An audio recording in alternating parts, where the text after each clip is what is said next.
Israel ने दक्षिणी Lebanon में यूएन पर हमला कर दिया है। पिछले 2 दिनों में इजरायल के हमलों और दक्षिणी लेबनान में यूएनआईएफआईएल शांति सैनिकों को घायल करने की घटना, जिसकी फ्रांस, इटली, स्पेन और अन्य देशों ने कड़ी निंदा की है, इसे अन्याय संगत करार दे दिया गया है।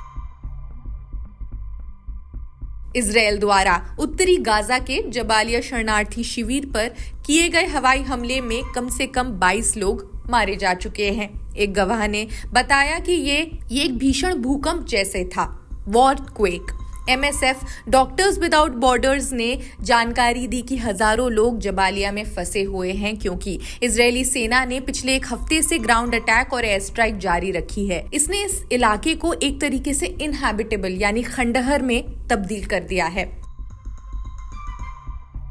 अक्टूबर 2023 से अब तक गाजा में इजरायली हमलों में कम से कम 42,126 लोग मारे जा चुके हैं और 98,117 लोग घायल हुए हैं। इसके अलावा इजरायल में कम से कम 1,139 लोग मारे जा चुके हैं।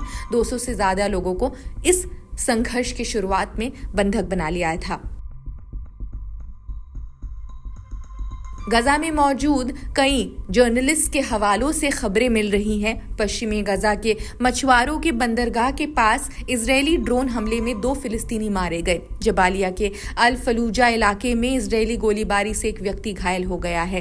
खान यूनिस शहर के पूर्वी हिस्से को इजरायली तोपखाने की गोलीबारी ने निशाना बनाया। पिछले 48 घंटे में इजरायली सेना ने 2 बार लेबनान में यूएन शांति सेना पर हमला कर दिया है। हमने आपको बताया, इजरायली सेना ने यूएनआईएफएल के मुख्यालय की एक गार्ड टावर पर कई बार गोलियां चलाकर हमला किया। इसमें कई पीस कीपिंग फोर्सेस के सदस्य घायल हो गए हैं। शुक्रवार को एक और वॉच टावर को भी निशाना बनाया गया। इसमें 2 और पीस कीपिंग फोर्स के सैनिक घायल हो गए। यूएन सदस्य देश का यूएन शांति सेना पर हमला करना लगभग अनहर्ड ऑफ है। ऐसे में लेबनान में चल रहे युद्ध के बीच इन घटनाओं की गंभीरता पर सवाल उठ रहे हैं।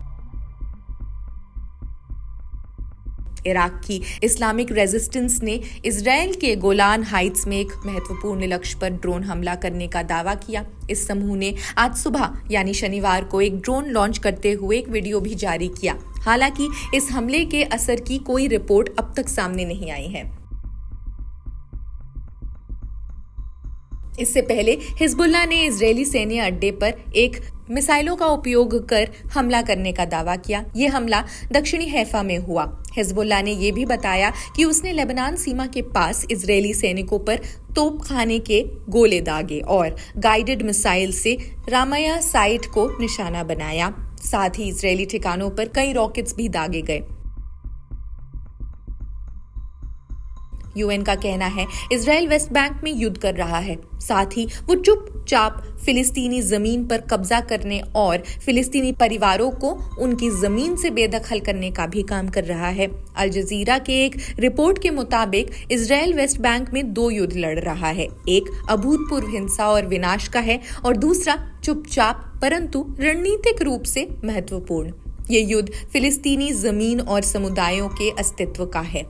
इजरायल ने 27.8 वर्ग किलोमीटर फिलिस्तीनी भूमि पर अवैध कब्जा कर लिया है, जिसमें यूएन द्वारा विश्व धरोहर स्थल घोषित किए गए क्षेत्र भी शामिल है। पिछले साल अक्टूबर से अब तक इजरायली बलों ने लगभग 2000 फिलिस्तीनी घरों और संरचनाओं को ध्वस्त किया और लगभग 5000 फिलिस्तीनियों को उनकी जमीन से बेदखल कर दिया है। इससे 5,30,000 से ज्यादा लोग प्रभावित हुए हैं। इसके अलावा पिछले अक्टूबर से इन हमलों में 700 से ज्यादा लोग अब मारे जा चुके हैं।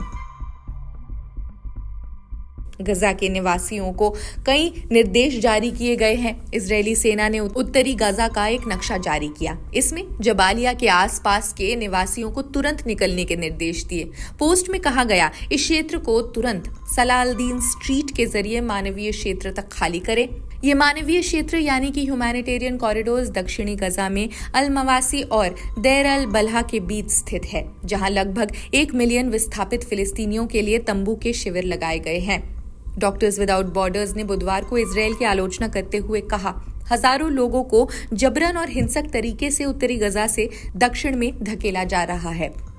खैर, अब तक की जानकारी के अनुसार हमने आपको खबर दी। आप इस मुद्दे के बारे में, इस संघर्ष के बारे में क्या सोचते हैं, कमेंट्स में ज़रूर बताएं। देश दुनिया की सभी खबरों के लिए जुड़े रहिए जनसत्ता के साथ। शुक्रिया।